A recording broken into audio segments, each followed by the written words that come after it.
Well, again, good morning and welcome everybody.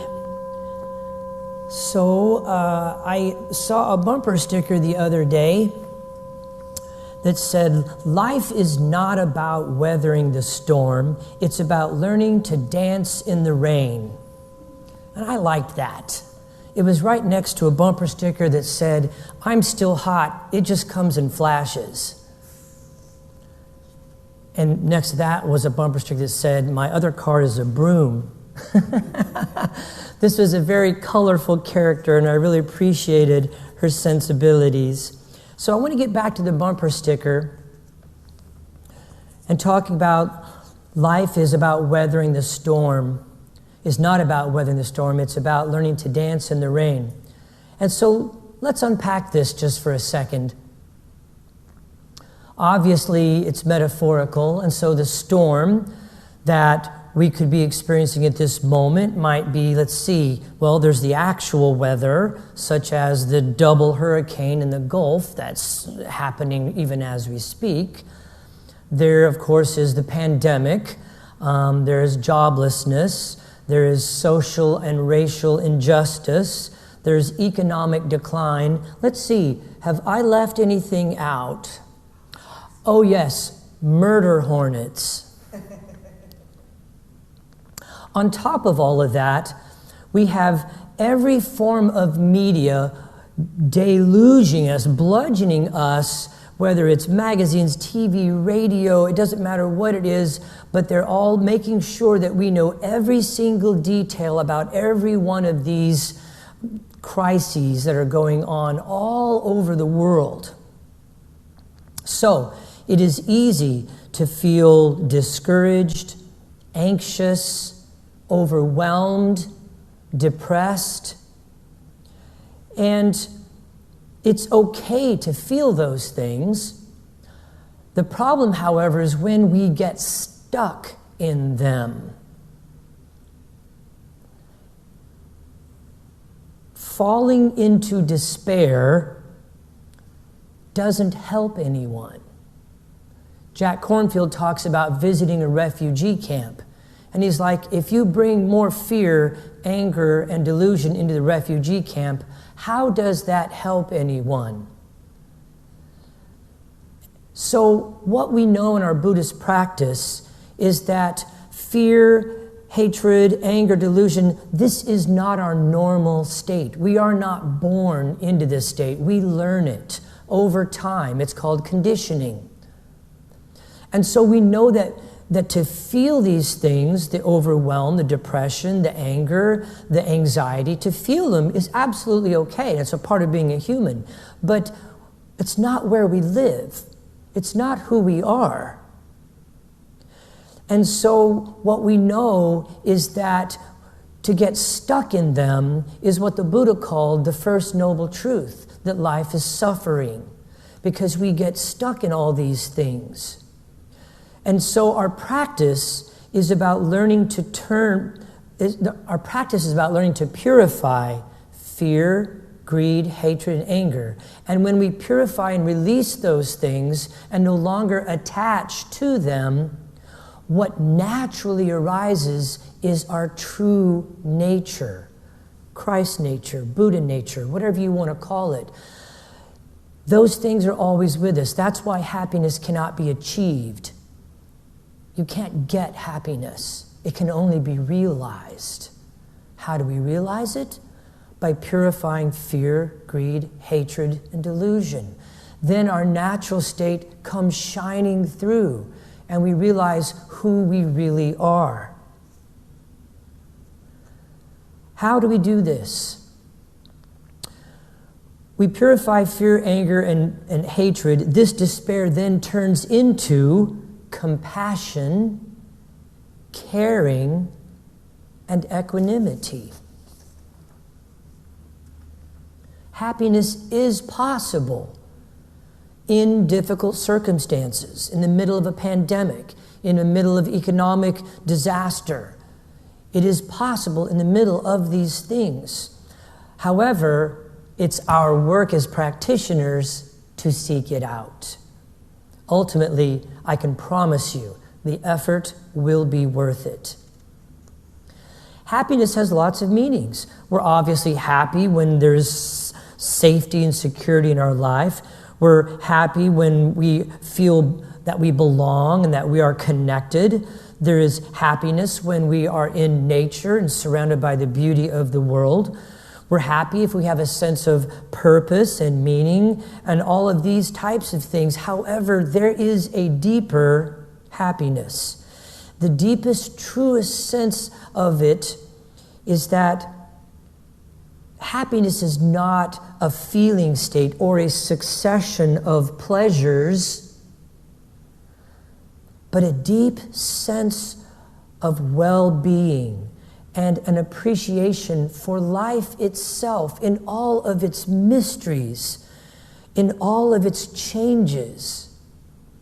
It's not a knowing up here in the head.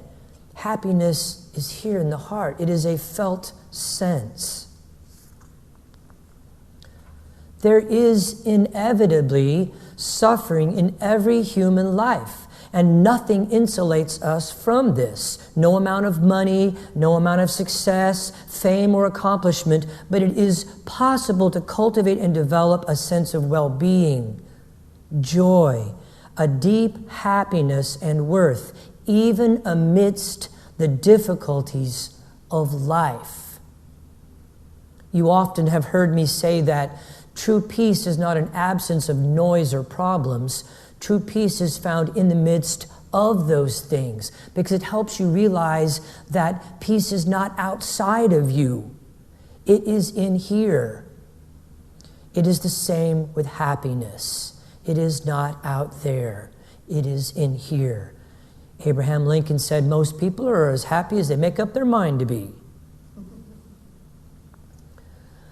Having spent time in hospitals, nursing homes, and hospices, I have seen people move with more dignity, connection to others, and love than in circumstances of tremendous wealth and prosperity. It is times like these now, it is times like these now that it does not help people if you are also depressed, unhappy, anxious, nervous, worried. You're simply adding more of that to the symphony of suffering. When you are around people in difficulty, they don't want you to come with fear and confusion. There is a major shift here in what I'm saying. You see, suffering says, I want the world to be a certain way, then I will be happy.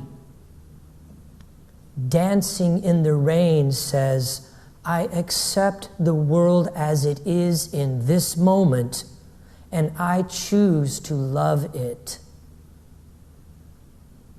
Compassion is important, but joy is also important. It is what the French philosopher André Gide called a moral obligation. Our gift to the world comes as much through our being and presence, our smile and touch, our sense of possibility and the mystery of human life, as it does in the specifics of the little things that we do. Wherever we go, we can be a beacon of well-being, a lighthouse of love, to be a source of care that not only touches but uplifts those whom we encounter. May I be a ship for those with oceans to cross. May I be a light for those caught in the darkness. You see, the joy you're looking for out there, you are the joy you're looking for. When you're not finding it out there, it's because it's not out there. And yet we continue to look, and then we get angry, and we get frustrated, and we blame. But when we realize that we are the joy that we are looking for, that's when the whole thing shifts. And it's not about what the world can do for you and how the world can change to better please you. It's how you can become a beacon, how you can become a light. And when you do that, then there is nothing but joy and gratitude. Now, I'm not saying that there isn't pain. Yes, it hurts. That's a part of being a human being. What I'm talking about is the cessation of suffering. Now, part of what might get in the way here is this feeling that it's wrong to have inner happiness when there's ongoing injustice in the world. Grain elevators full of food while children are starving. Conflicts and fears, terrorism, while we continue to sell billions of dollars of weapons and spread them all around the globe. We all know that something is wrong with this picture. The world does not need more food. We have plenty of that to share. And the world doesn't need more weapons. What the world needs is more care and connection. It needs more love. We know this as surely as we know our name, and yet, because we cannot change all of this at once, we feel overwhelmed, guilty even, or perhaps ashamed, or that it's not right for us to have a measure of happiness and joy. But can you sense the selfing in that guilt or that shame? If the intention is to share joy, love, connection, and clarity with the world, how can you share what you don't have? So we cultivate joy, caring, love, and compassion, not so that we feel better, so that we can share it. The focus shifts from the little self to being of service in the world. And again, it doesn't mean that we don't do all we can to make a difference. Yes, of course, we stretch our arms and mend the places that we can with our own given capacities. We plant good seeds. We stand up for injustices. We help to heal what is broken. This is a part of what gives us meaning and well-being. But to do so with a joyful heart is a very different thing than to act out of anger, fear, guilt, and despair.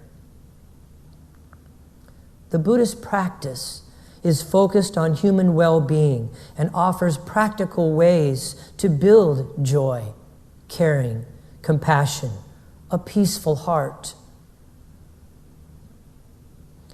and an inner sense of freedom among the difficulties of the world, of life.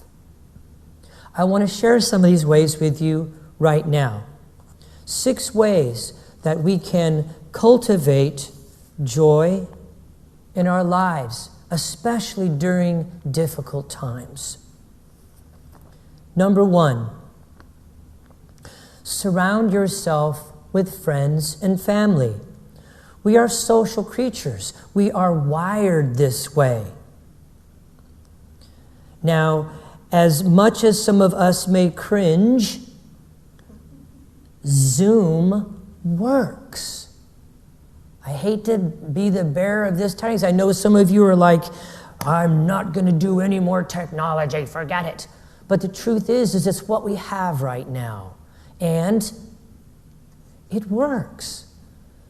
To be in a Zoom room with all of these faces, is it not true that our Buddhist practice constantly asks us to release the things of form and material and connect in consciousness? When we see those faces on the Zoom or the WebEx or the Skype, and we can sense their energy over the miles, that can be done even by turning that off. It's just that the Zoom helps us to realize that we don't need bodies to be present with each other. We don't need bodies to connect our energy. It works. If you are in a building time, in other words, maybe you've just moved, or perhaps you're feeling lonely and you don't have a strong network, or perhaps your family is far away and you're feeling isolated, then I want to really encourage you. I know you don't feel like it, but look up and find volunteer opportunities. Volunteer with Bridging the Gap or some environmental group. They are practicing social distancing and wearing masks while they clean up parks. And they sit in circles 6 feet apart and they share with each other. This is a great way to begin building new relationships and new friends. Join a team. Join a book club. Find an exercise program. I was driving the other day and I saw a yoga group that was meeting outdoors in the park. It's that easy. Many of these cost very little. Don't use money as an excuse. And most of these have a scholarship program available. Everything I've talked about is available even through Temple Buddhist Center. Number 2, take pleasure in the simple things. In a really rough patch in your life, whether it's financial, emotional, you may not have the resources to go on an elaborate vacation or to go and buy a brand new motorcycle or something like that, but life's simple pleasures need very, very little from us. And it is these difficult times. Crisis has a way of helping us to return to the basics of life. Learning to appreciate the little things. The walk in your backyard where you absolutely engage all the senses.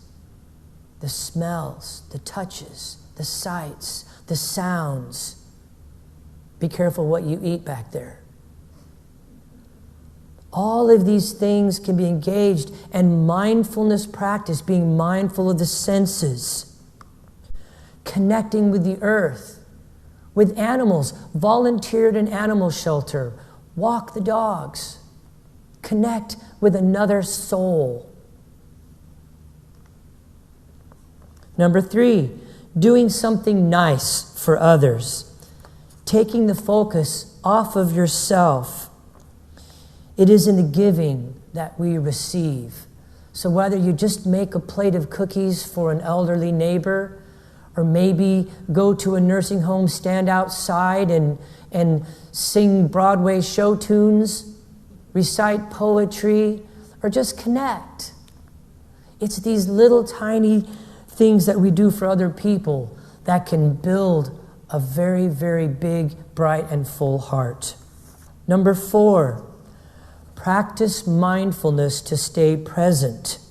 Anxiety, worry, if you are mindful, if you come at this with a playful curiosity, you will notice that when you get anxious, when you get depressed, when you get frustrated or worried, there's always a time aspect. It's got something to do with the future or the past. Every time. Happiness can only exist in the present moment. The Buddhist said there's only 2 days a year that are worthless, yesterday and tomorrow.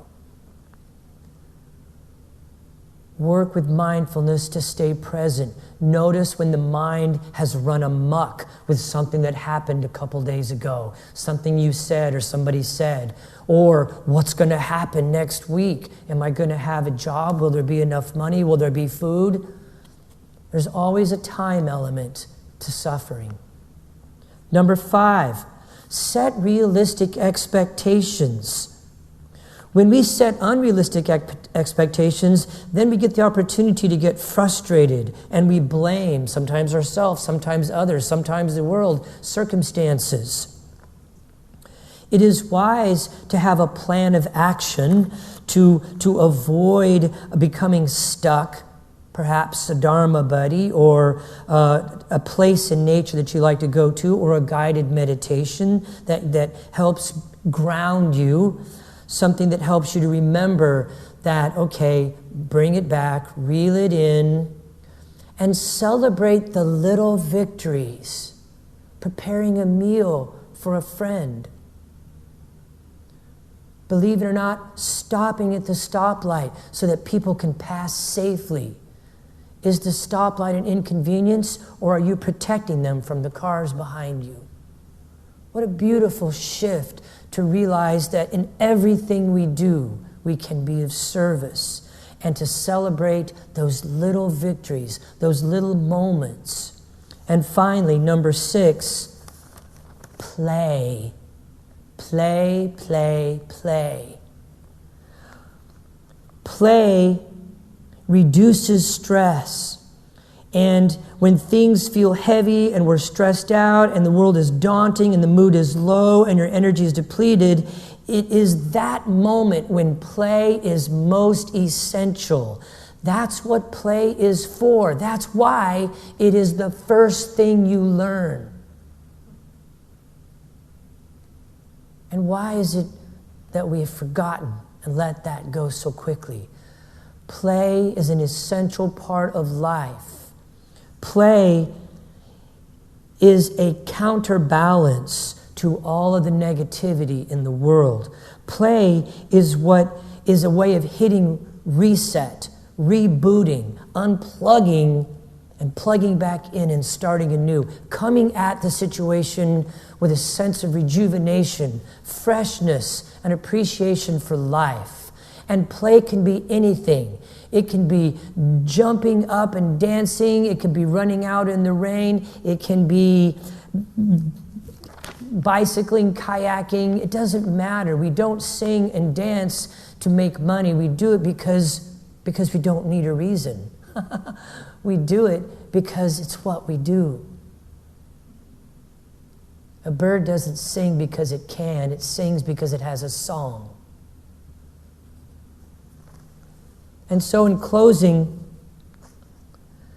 tragedy and comedy, joy and sorrow make up this human life. Tragedy, however, is not the end of the story. Suffering is only the first of the 4 noble truths that the Buddha taught. Number 1, there is suffering in life. Number 2, there is suffering because the mind always wants things to be different than the way they are. Number 3, there is a way out. And number 4, that is by following the Noble Eightfold Path. And that includes wise view, wise understanding. It includes the most beautiful acts are in the moment, and that there are things that we can do in every circumstance to bring love into fruition. Even the most terrible circumstances are an opportunity for us to bear witness to our brothers and sisters and be a light, to be a beacon. There is always ground for human nobility and love, and there is always music to dance to, rain or shine.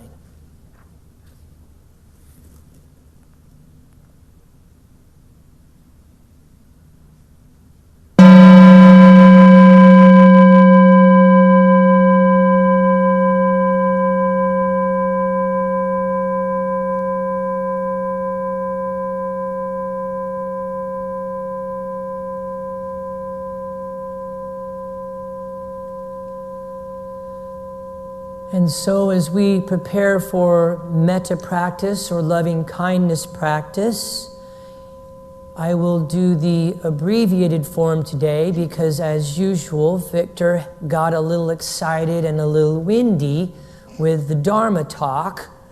And so if we take a conscious breath together, hold that for a moment and release slowly. I invite you to let your mind clear, your body relax, and your heart to open, and recite silently to yourself or out loud at the top of your lungs, if you wish, these words of loving kindness. May all beings be filled with loving kindness.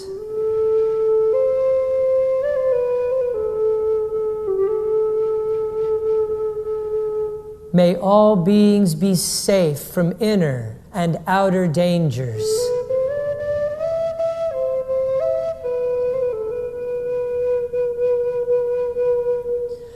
May all beings be well in body and mind.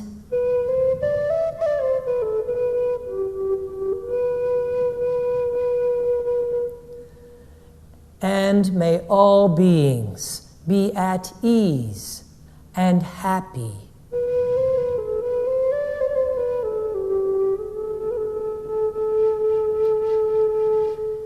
Conscious breath together. And releasing, ventilating this precious human form that we have been given to play with for a few years. In the true spirit of Dana, the Buddhist practice of generosity, temple services here are given freely. In the same way, if you choose to give, please give with a generous heart, which means not in return for anything that you have received today, but rather so that those who may be seeking refuge may find it here, with this temple, with this Sangha, and with these teachings.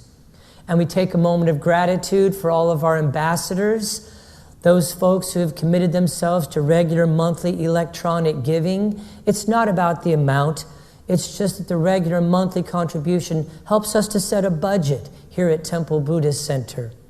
If you would like to become an ambassador, you can text Unity Temple to 77977. Is that right? Okay. For a moment I forgot what the number was. Or you can also just stop by templebuddhistcenter.com. And of course, gratitude for all of our wonderful volunteers, Kyle and Nicoya and Judy and Eric, and of course to Rob, and thank you so much to Chad for running camera today, and thank you to Rochelle for your music and laughing at my jokes, even though you've heard them 5 or 6 times before. And of course, thank you so much to each and every one of you for sharing your heart, your presence, and your practice with us here at Temple Buddhist Center. And so, as we prepare to formally end our time together, we will do the bodhicitta dedication, we will sound the bell, and then I have just a few brief announcements. And so, the bodhicitta dedication together. May the pure, brilliant sun of bodhicitta dawn in each and every heart and mind, dispelling the darkness of suffering and confusion unstoppably until all are illumined and awakened. And with the palms of our hands together in front of our hearts, as we go forth now from this place, may we enter each moment in innocence, guided by the wisdom of our hearts. And as we open our hands, open our eyes, shine our light into the world. Namaste.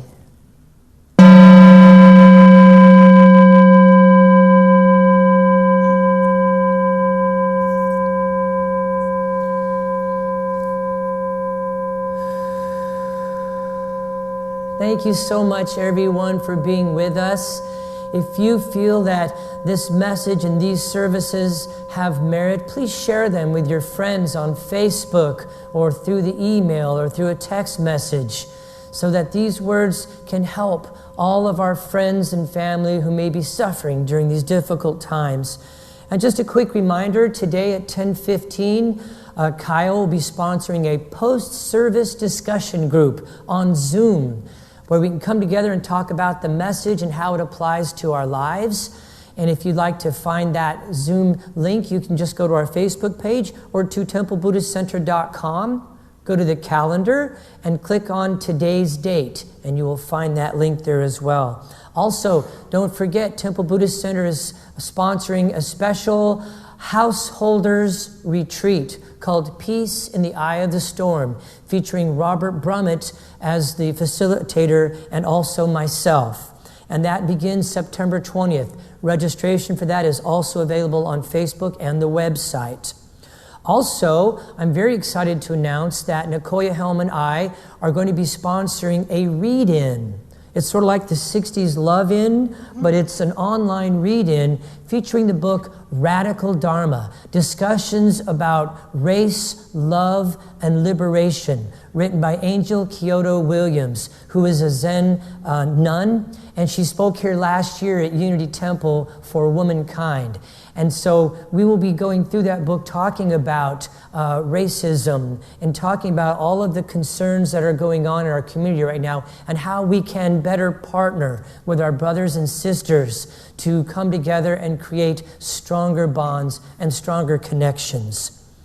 And then also, again, just check out all of the wonderful things that Temple Buddhist Center is struggling to provide for all of our members of our Sangha, both locally and around the world, to provide online nourishment and spiritual connection. So again, as you go into your day, peace and blessings. And don't forget to play.